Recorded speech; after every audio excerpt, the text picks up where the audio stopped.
we use number in counting things, or in counting objects. Ginagamit natin yung number. Okay, if a set has no objects, the number is 0. What is the symbol for 0? Can you show us? Or can you write it in like 0? How do you write it? 0. Do you start writing 0 from right to left or from left to right? Left, right. Say it like this. So 0 like this. So from left to right, not from right to left. So from left to right. So let us count the number of the pens here. Okay, can you show us? Okay, the number.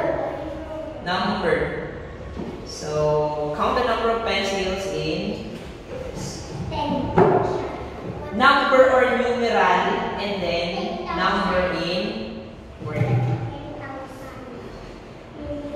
So let's say like this. When I write like this, what number is this?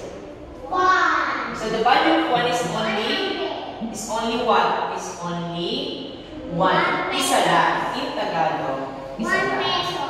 So lahat ng 1, like I said, 1 pencil. Can you give me an example of objects that the value or the number is 1? Can you give? 1 pencil. What else? 1 pencil case. 1 what? 1 color. 1 color. What else? 1 electric fan. Very good. What else? 1 one what? 1 no. Give me an object. Yeah. 1 like what your classmates here in summer. 1 pencil. How about you? What objects can you give? 1 pencil case. How about you, Shelby? 1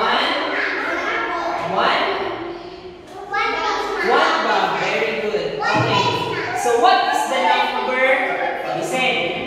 What is the number word for 1? Can you spell the word 1? The number 1. Wow. Very good. O and E. Even though sounds, the first letter or the sounds is just like W, but spell it O. If you are focused on the sound of the letter of the word, just like W, but the spelling of the word 1 is starts with letter O and E. O and E. You know number what will be the next?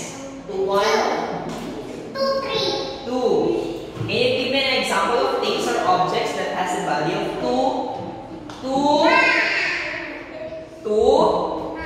hands and 2 arms. What else? Value of 2. 2 2 feet. I'll give you